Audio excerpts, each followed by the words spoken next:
with the conversation. Queen, where can they go to tap in? TheM4Show.com. Yes, ma'am. And make sure y'all follow us on Instagram. Queen, where can they follow us on Instagram? The M4 Show.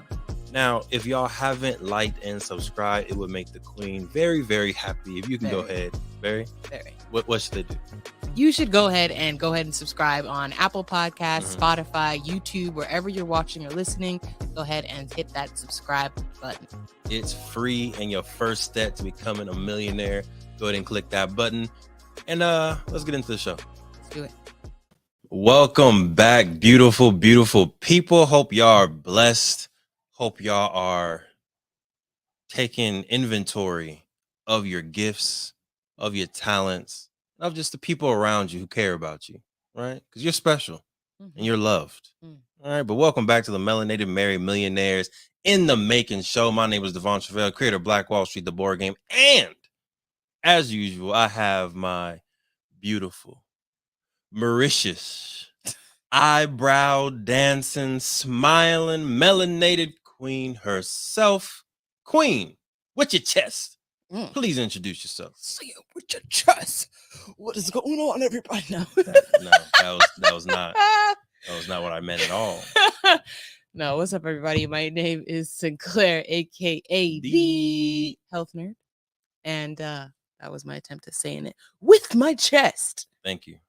Keep that volume up. You know, we're trying to make sure that this show becomes the #1 show for melanated married couples in the nation. And to do that, we need our audio to make sure the experience is good for y'all, right? So let us know how the audio experience is. If you're listening on Spotify, Apple Music, anything like that, and we need to talk louder, we need to make the volume talk to us.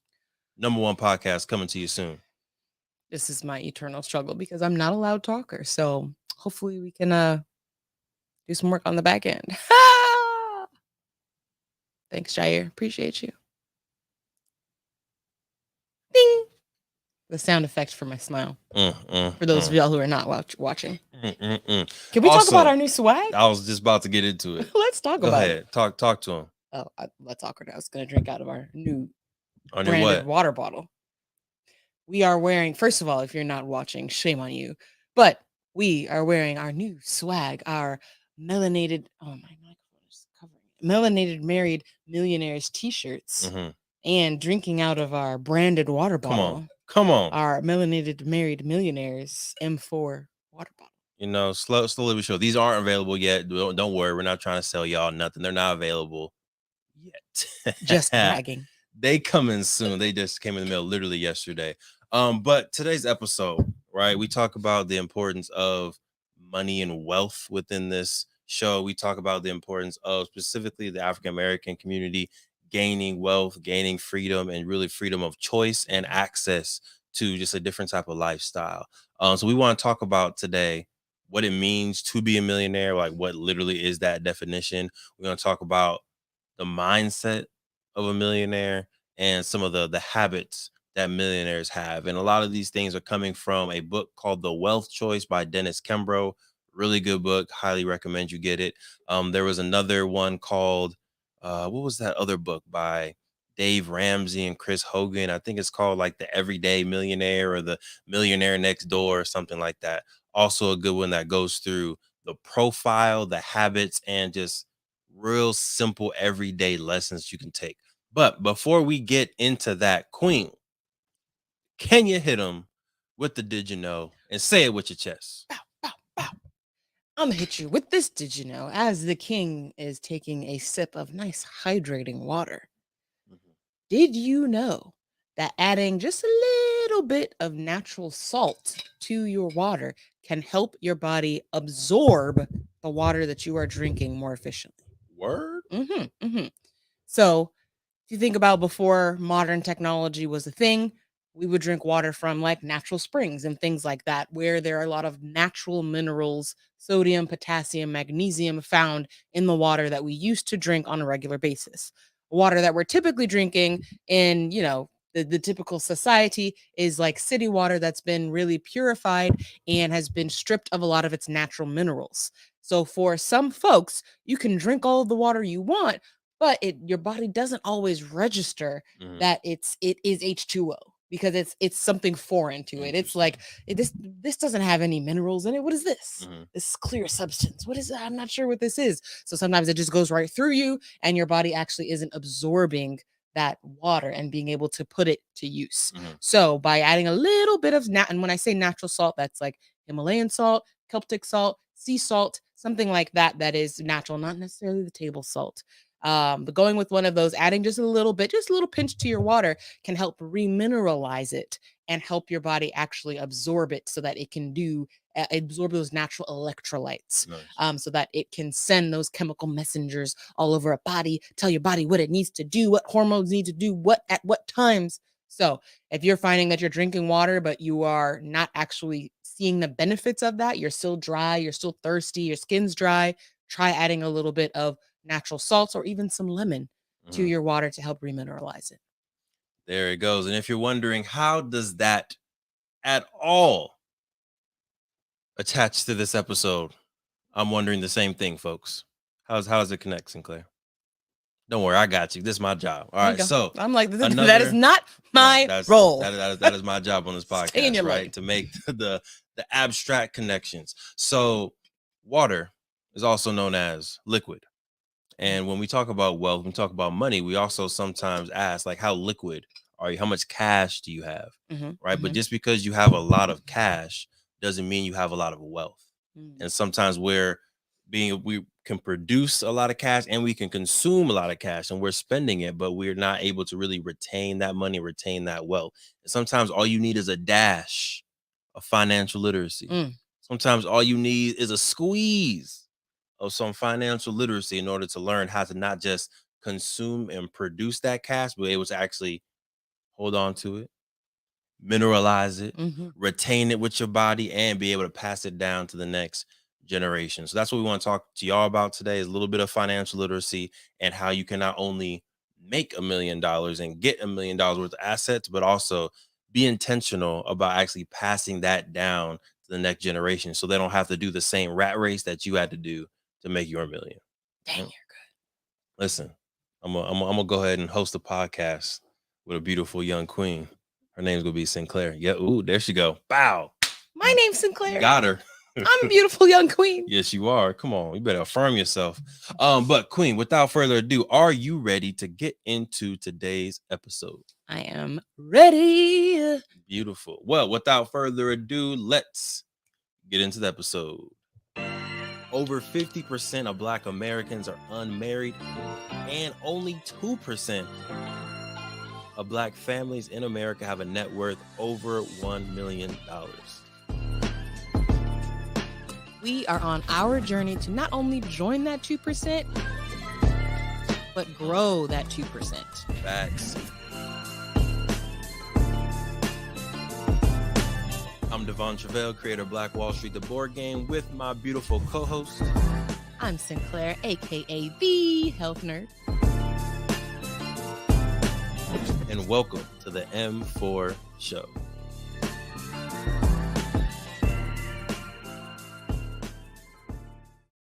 Nasty. So first off, before you call me nasty, I don't know what it is about drinking water out of here, but it tastes better.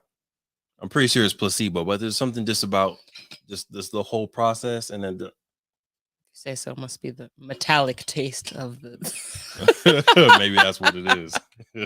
Hello, Platinum. I like it. But welcome back, y'all. So real quick, I want to get into the definition of millionaire. I didn't like this definition. It's from Merriam. You know, be tripping sometimes. Y'all know we have a problem with Merriam-Webster, but the definition says a person whose assets are worth $1 million or more. And the reason why I don't like that is because you can have $1 million worth of assets, but if you have $1 million worth of debt, you have $0. That's true. You know, it has nothing to do. It doesn't have anything with liabilities in here. So for me, and I'm sure this definition is also out there somewhere, but a true millionaire is someone who has $1 million worth of whose assets minus their liabilities equals over $1 million. All right. So assets can be anything from a house, a multifamily complex, a painting, a masterpiece board game, because that's a collectible item, you know what I'm talking about? But anything that you can exchange for cash or value would be an asset. All right. Or anything that's producing you actively cash would be Mhm. an asset. Would you agree with that definition? Yes. Beautiful. A liability is something that either costs you money on a consistent basis or you cannot exchange it for money. So you would consider a house an asset.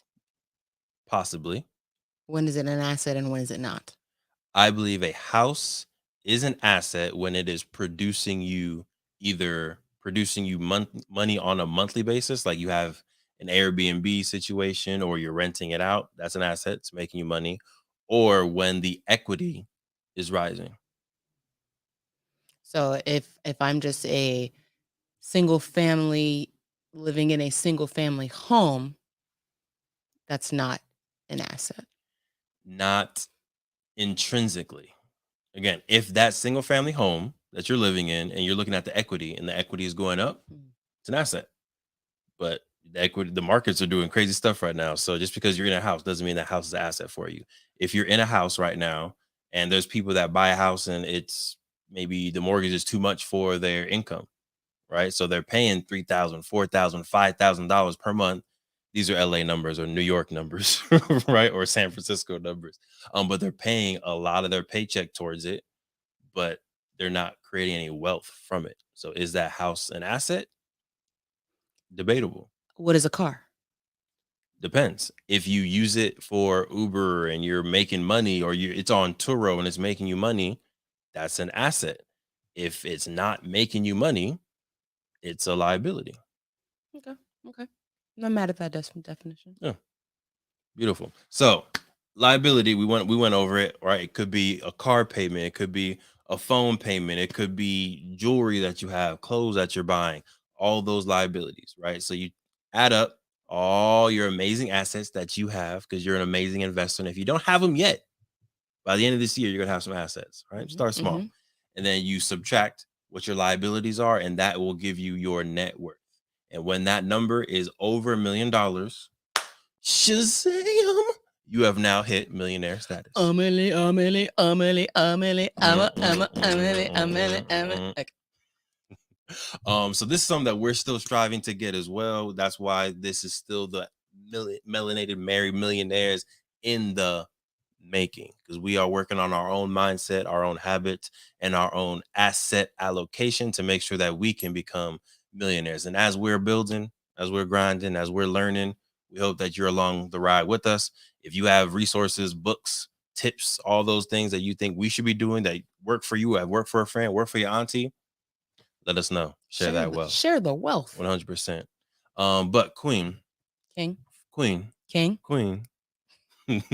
um, we did a rebrand for folks that might not know, right? We were previously Truvel Forever, TH4 podcast, really focused on holistic health. Mhm. But for us, we were really seeing a need specifically for wealth. Mhm. And we were seeing that our own energy was making us lean towards wealth and helping others create wealth. Mm. Can you talk about what or why this podcast is important for you, right? As a wife, as a potential mother, this is not an announcement of any kind. I No. gotta right, but someday she will be a mother. Lord willing. Why is this podcast important to you? So we've talked about kind of what we want. We a long time ago we've been having conversations about what we want our family dynamic to be, what we want to set up for our kids, and we've been preparing that for like the past 5 years. Mm-hmm. And I think that one of the first things that we said that we want to create for our family dynamic is like a health focused, being proactive about health, which I think is still important, and that's still something that is important to us in our lives. Right? That's why we do the Did You Know? But I also think that there is, for me personally, one of the things that I would like to create for my children is the choice, is that financial freedom that provides the choice for them to really do what they want with their lives, rather than, I feel like it's pretty normal. And I feel like most of us have had to do it at some time, make a decision based on a need for money, Mm. a need for income, right? Graduated from UC Davis with a crap ton of student loans, That's a fact, y'all. right? That So is a that fact. affected what type of job I looked for. That affected where I lived, right? That affected a lot of things because I knew that I was going to have this student loan payment every single month that I was going to need to pay off. So me just graduating college and up and just deciding to go travel the world was never an option, right? To just to go do what I wanted to do.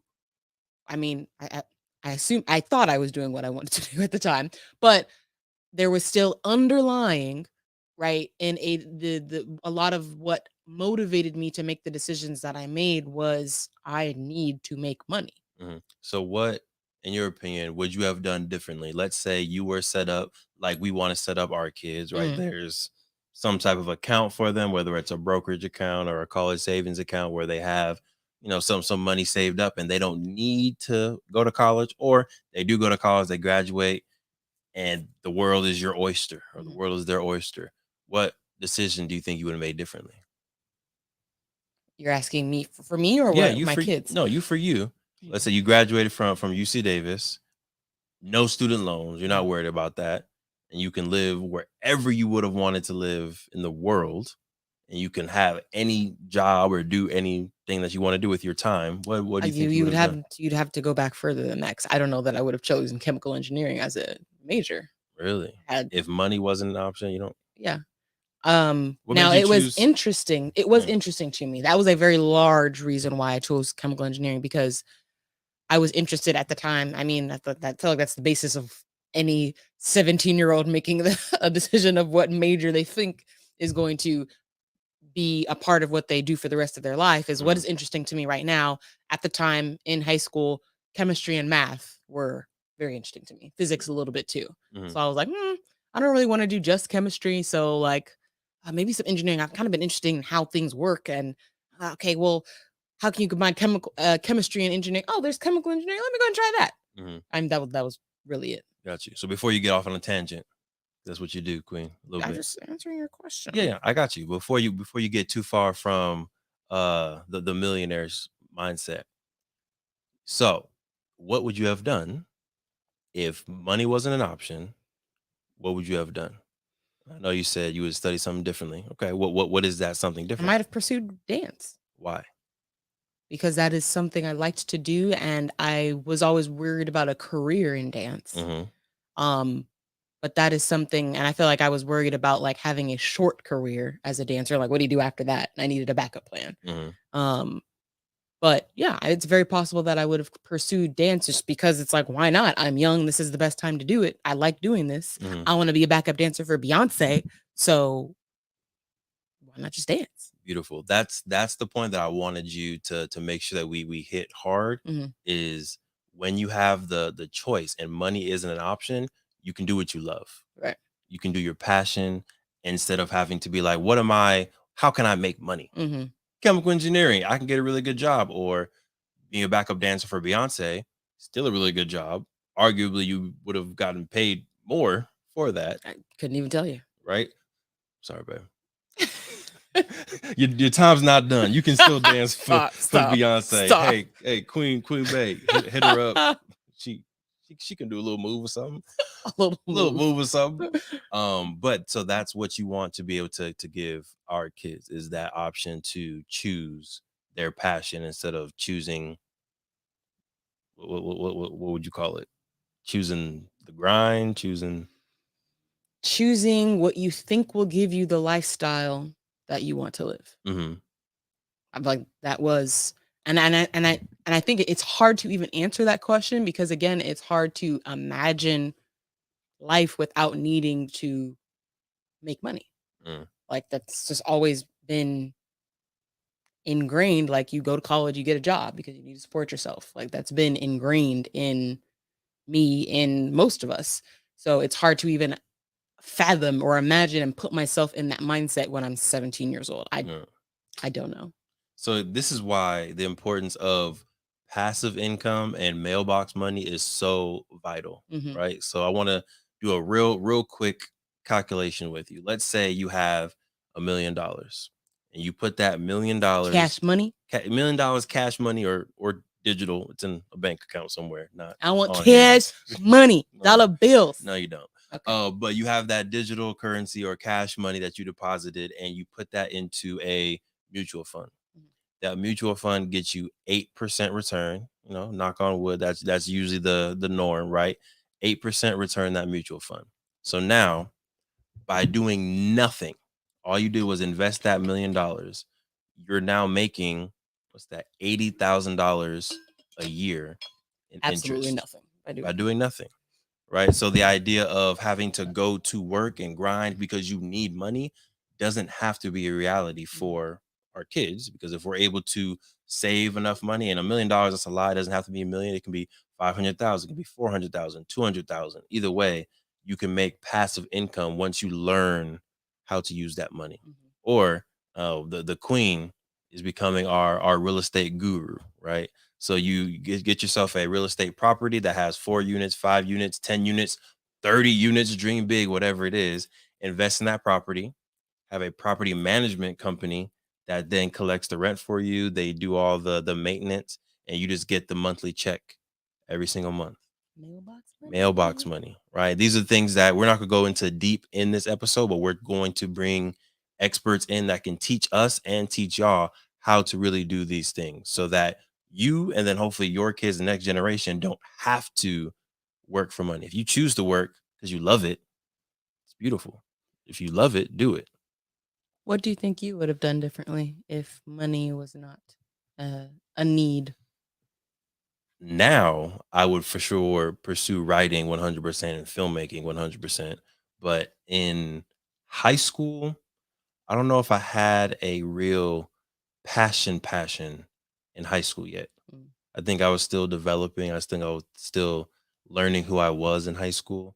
I did like Pokemon cards and Yu-Gi-Oh cards and movies and stuff. So I feel like I still would have done. Yeah, I was a nerd. Still am a nerd. Shout out to my nerds out there. What's up, y'all? What would I have done? Yeah, no, I think I would have went into something movie related still. But at that time, I hadn't written too many things. I wrote my first book in like middle school. It was called Dreamland, but then I lost it, and I think I never wrote anything after that, because I was like, oh, I lost my masterpiece. It's over. My writing career is over. 13-year-olds, years old. Drama. But yeah, I don't know. I would have went into something movie related, entertainment related. Gotcha. We might have still crossed paths in the entertainment industry. 100%. What do you think? Or I'm gonna shift this a little bit, Queen. What do you think are some of the most important mindset or habits that millionaires need to have, or people need to have, to become millionaires? And while you think about it, I can go first because I've read a book on it. A whole book. Yeah. Right. So first thing, I'll say one just to give you time, and then bounce back and forth. You know what I'm saying? But number one, I think millionaires need to not be afraid of work, which sounds counterintuitive because we're talking about, oh, millionaires, like you get the mailbox money, you don't have to work anymore. True, but that's the end result. It's not, oh, wake up, I want to be a millionaire today.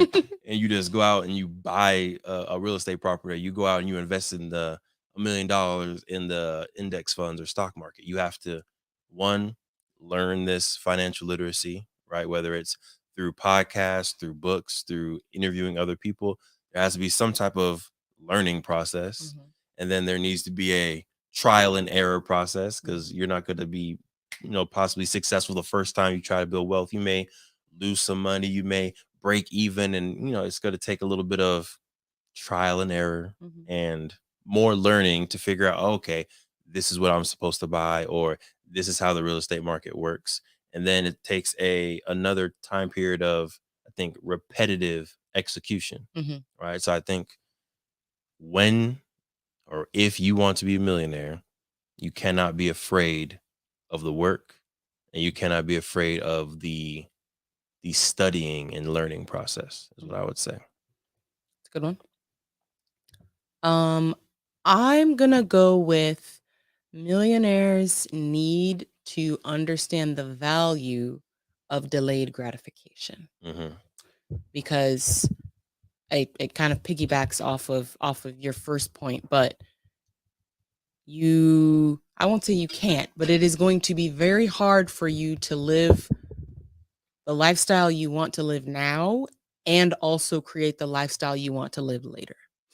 It's not impossible, but you might be compromising. You got to give somewhere.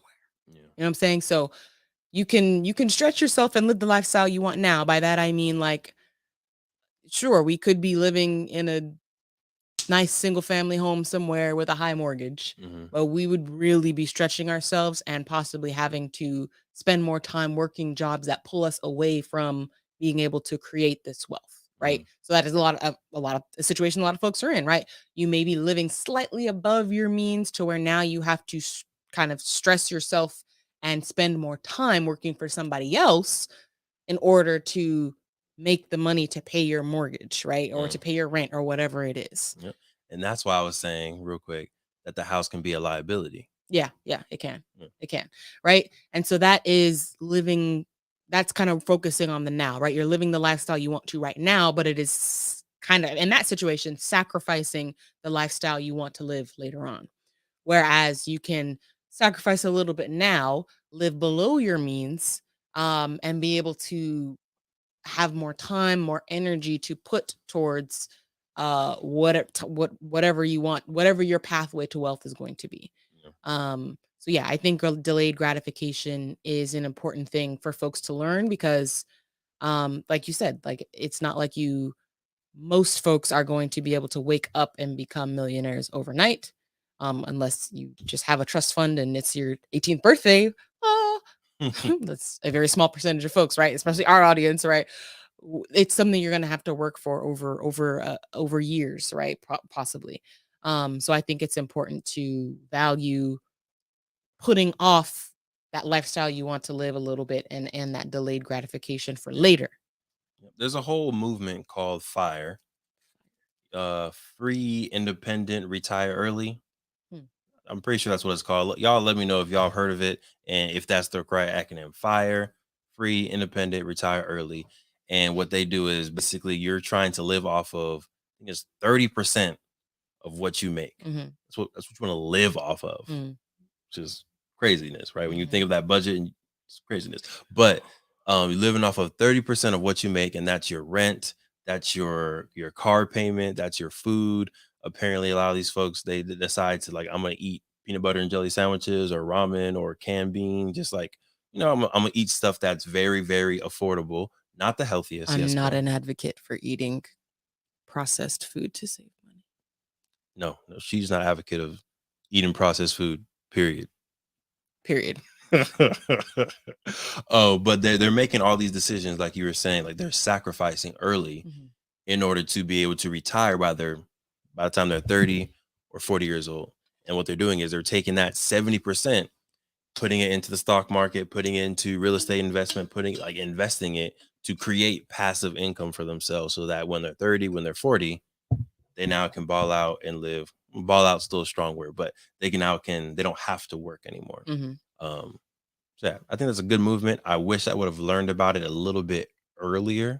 I think at this point in my life, I have a bougie wife and I can't live that lifestyle, but I respect the grind that y'all have, Fire Nation out there.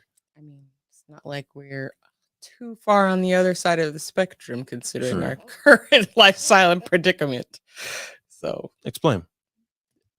I mean, we've had a whole episode on, we live in grandma's house right now, right? I don't know if I've talked about it on the podcast before, but talk about to you. I drive an 07 Honda Accord that was passed down to me by my dad. Like, I think we're, delaying a lot of that We are. gratification. We So like are. the one thing that I think that has created that lifestyle is one, being able to quit my job, right? That's been like the biggest thing that is worth everything else. Don't get it twisted. But also like travel. I think travel has been that one thing that's given us a little bit of taste of like the lifestyle we want to live in the future. We've still been, not in the past year, but aside from, pre this past year, we've still been taking our trips, which is something we want to continue to do even once we are financially free. Of course, we want, yes, 100% still want to take those trips. Right. So that's something like we've done now. We will obviously level up our trips, but it's like, we don't need to wait to travel the world, right? We young, we know we kid free right now. Let's get that travel in. So I feel like that's been the one thing that we haven't necessarily delayed. But I feel, and food, we eat good food, of course. But I feel like for a lot of other things, we've delayed some of that. I agree with you, but you're not hearing me when I say the Fire Nation. Like, it's a different level of delay. I know. I'm just, you're saying I got a pushy wife. I'm just like, I don't know that we're necessarily living on the other side of the spectrum. We're not on the, definitely not on the 30% of the. Right. Anyways, you get what I'm trying to say. Yeah, that's what I was saying is, if I was Devon, I would be living possibly off of the 30%. It's a little bit more realistic, but with Amazing Beautiful Queen, yes, we are still making very strategic and intentional moves. But it's not like the Fire Nation. Y'all a whole nother level. Respect to y'all. We can't do it, but y'all do your thing. We gonna be over here making board games and writing books and animated series and health coaching and doing all that stuff to build up extra funds so that we can travel and eat really good food. Bow. Bow, bow. But what I do want to say is, I think sometimes folks get discouraged with trying to become a millionaire because they think that, oh, the millionaires are made from trust fund babies, or a lot of y'all just get the money passed down. Actually, 88% of self-made millionaires, 88% of millionaires in America are self-made millionaires. What does that mean? That means that they didn't get a trust fund, or they didn't get their millions passed down to them. They made their money on their own, right? So you can be a part of that 88%. We want to be a part of that 88%. And the reason why we started this podcast was because we learned that only 2% of Black families in America have a net worth of $1 million. We say this all the time. That is a problem. Yeah. When we talk about health statistics within the Black community, we talk about education statistics, home ownership, all of those things, I think, are impacted by how much money and wealth you have access to. Would you agree? Absolutely. Absolutely. Like I said, it's like the trickle down effect. Like everything is not necessarily to talk about what causes the other, but that everything affects each other. Right. So yes, each generation, right? We grow up, we kind of got to start over a little bit, where it's like, okay, I got to go to college, or I just got to go work a job, right? To make money. And then maybe you get stressed out from that, right? Stress brings more health outcomes. You got to live you got to live within a certain budget. Sometimes that can mean more processed food, more fast food, right? Whatever you can get your hands on with for cheap, right? And that's how a lot of our community, unfortunately, is living, is within the means that they have financially. So I think being able to lift that I don't want to say burden, but that that financial need, I think, just opens up a whole different world of opportunities that, I think we deserve. Absolutely. I agree 100%. I do want to take a short break and highlight our sponsor for today. Okay. Our sponsor for today is the Urban Boss Network, which provides a platform for Blacks and minorities to get together, build community, network, and just all around have a good time. We actually did a tabling event with the UBN, the Urban Boss Network. What was it, for Juneteenth? Or was it before Juneteenth? I don't know. Not this year, because Juneteenth we did FNL. We were at the Fairmount Park. What was the occasion for that? I couldn't tell you. It might have just been, maybe it was a Juneteenth. I feel Maybe like it just was a Juneteenth event, but it was like before actual date of yeah, Juneteenth. maybe. But they had another amazing event at Fairmont Park Market, and they just do a really good job at bringing folks within the IE together, have fun, and it usually is, from at least my experience, family friendly. Yeah, Right, definitely. kids are running around, doing what's it called? They did Water balloon tosses, yeah, they did a tug of war. tug That of was war. entertaining. Oh yeah, real good fun. So if you are in the IE, Riverside, Moreno Valley, Fontana, San Bernardino, Temecula, shout out to all the IE cities. Make sure you follow the Urban Boss Network on Instagram. Get tapped in with them. They have events at this point almost every other week. So definitely tap in. And UBM, when y'all want to collaborate, go ahead and we got your contact. We're gonna go ahead and do something with you very, very soon. We got Definitely. you. We got you. But getting us back to the show, one last habit that I want to highlight before we move on to the Ask Declare segment is reading the Wealth Choice by Dennis Kimbro. It says there's a whole profile on the affluent African American, their habits, what they do, the cars they drive, how long they've been married, how many kids they have. Like, they really breaks it down and makes it like, if you want to be a millionaire, here's the life that maybe you should emulate. But one of the things is waking up at 5:30 a.m. and going to sleep by 11 p.m. Right. So that's something very tangible that you can kind of look at your own schedule, look at your own life and be like, okay, am I doing this one thing? Another one is that they go to church, right? They're putting themselves in a network on a consistent basis, and they're donating or tithing 10 to 15% of their income, right? So they're willing to give back and part from their money as long as that money is going to a charitable cause, right? Let's see. I'm trying to think of one more thing. Oh, a lot of them came from low income families, and this was a previous generation, but their parents made $10,000 to $20,000. All right, so they're not, again, coming from a lot of money, not coming from a lot of privilege, but they did come from a generation that valued work, valued education, Values money. and valued money. I feel like that is one of the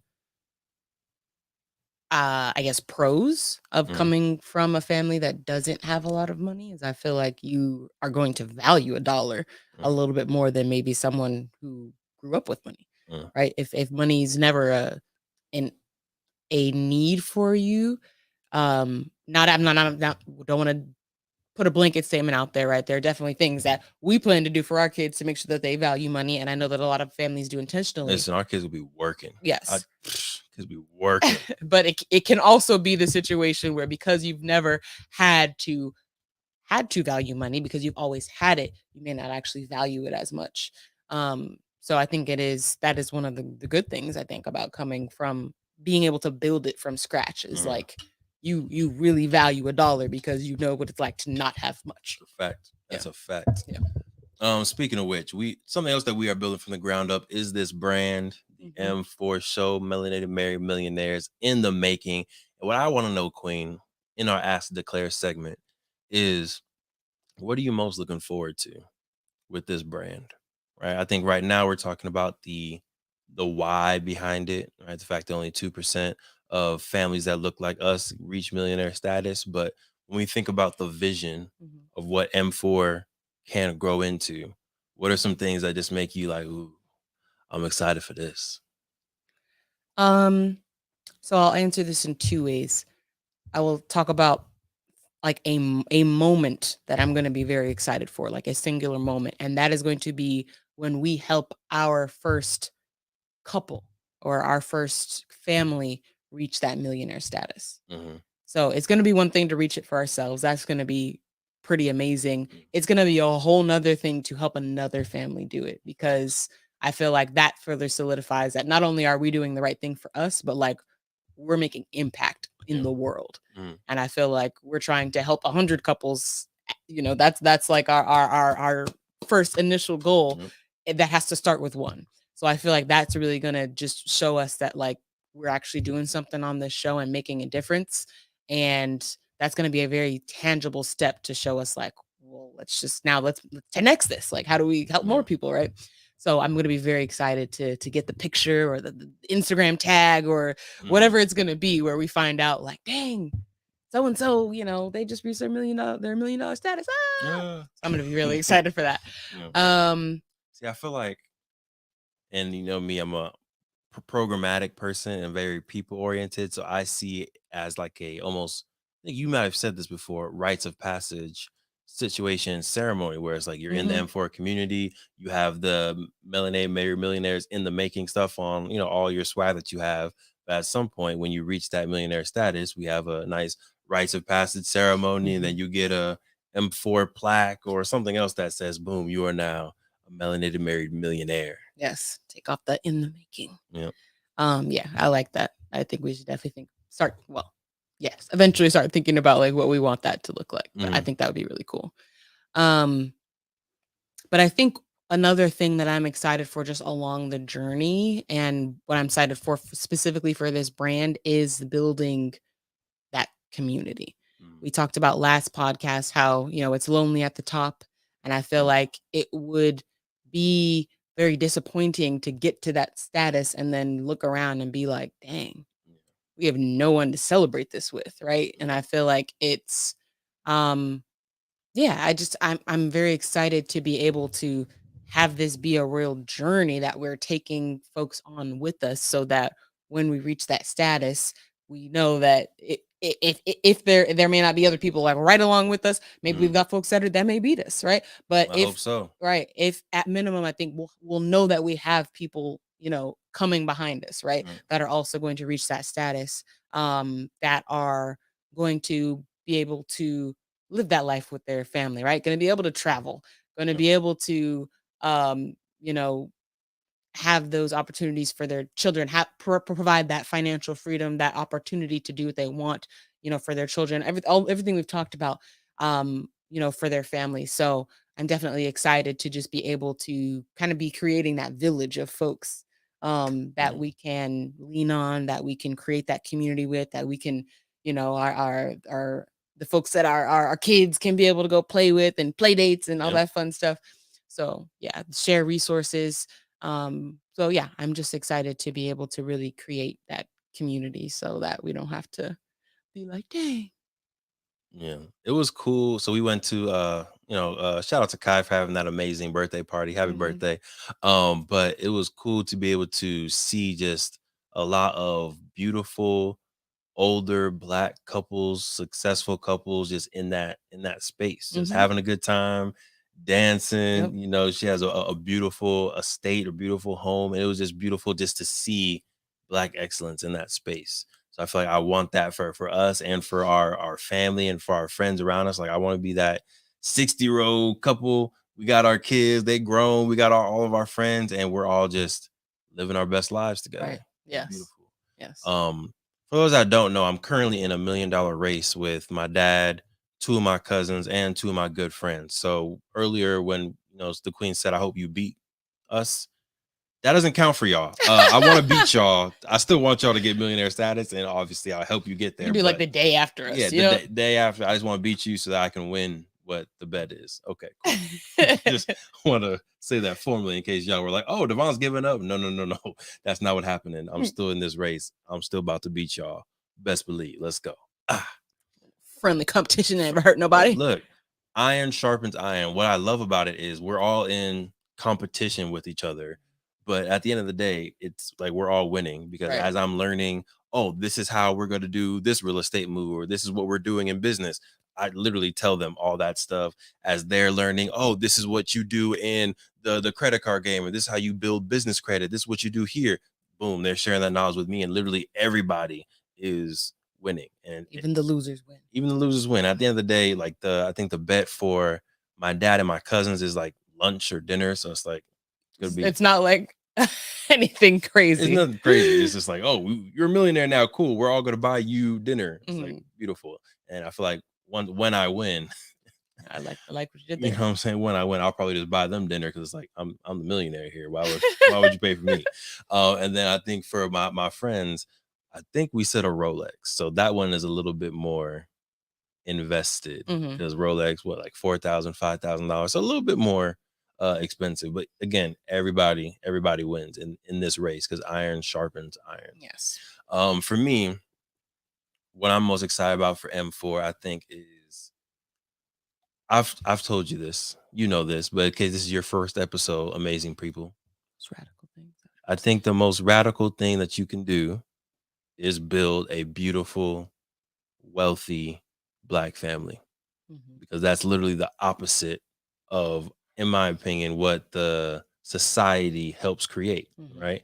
So to be able to be a part of helping increase the number of folks that get married, to be able to be a part of helping to increase the wealth in the Black families, like we will be a part of that revolution, that love revolution, where Black families are being able to build wealth together, buy multifamily properties, start businesses, and I think just truly shift the culture and society for our community. So that's what I'm most excited about. Is basically the same thing as what you said, but just different lens. Just a slightly different lens, and really being like, we're doing revolutionary type work here, just talking about love and talking about wealth, which is interesting, right? Because it really shouldn't be revolutionary. It really shouldn't be, but it is at the same time. Right? Queen, anything else on that? No. I'm excited. Yes, ma'am. Me too. If y'all are excited, make sure you like and subscribe to the Melanated Married Millionaires in the Making YouTube. Help us get to 1,000 subscribers so that we can start monetizing the show. And what we make with the show, y'all know, just gets poured right back into y'all, right back into the community. We got some really dope events that may be coming in the future. We're excited. Y'all see the swag that's coming as well. So we really are invested into not only this brand, but obviously the mission of what this brand and the vision of what this brand stands for. So if you haven't already, make sure you like and subscribe on YouTube, and on anywhere where you listen to podcasts. Make sure you follow the M4 show, Melanated Married Millionaires in the Making, to help us reach more people. Queen, before we end for today, any announcements, resources, smiles that the people should be aware of? As usual, we got the weight loss accountability group still recruiting over here. So if you are trying to, slim down a little bit, shed a couple pounds, feel so much better, and look so good that you're gonna go back into the closet and pull out that freaking dress. Get your lines. No. Okay. I'm just gonna switch it up sometimes, Faithful listeners want to hear the same thing every time. You know what I'm saying? You're right. Okay. But yes, if that is you and you need a community of strong women to help you reach your goals, we got the Queen to Queen Weight Loss Accountability Group popping on Telegram.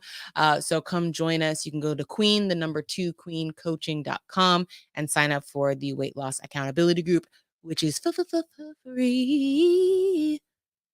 Boom.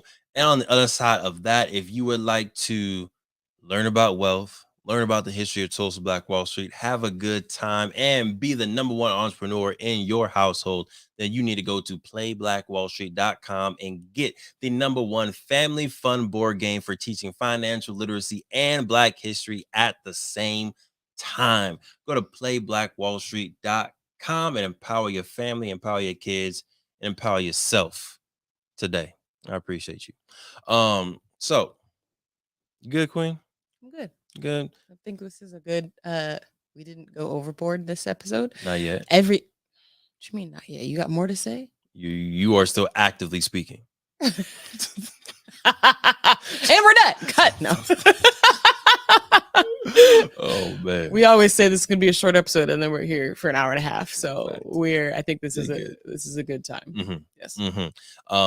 We've talked about, I don't know if we talked about it pre-podcast. It's been a long weekend. Right. But we know we had to make sure we were staying consistent, still get to y'all, still get on these frequencies, and make sure that we are doing our job in your journey and our job in our own journey and sticking to it. Right. Yep. So keep going, y'all. Keep going. But as usual, appreciate y'all for tapping into the Melanated Married Millionaires in the Making. I'm your host, Devon Truvel, creator of Black Wall Street, the board game. And I'm Sinclair, a.k.a. the health nerd. Make sure y'all secure the love, secure yourself, and of course, secure the bag. Peace. Thank you for supporting the M4 show and our mission to increase the wealth of Black families. If you received any value from this episode, any value at all, any, do us a favor and give us a like and subscribe on YouTube and Apple, Spotify, anything, all of them, all of them, wherever you're listening. Go ahead and like and subscribe. And after you like and subscribe, make sure you send this episode to at least one family that you really want to see win. We'll catch y'all next time. Peace.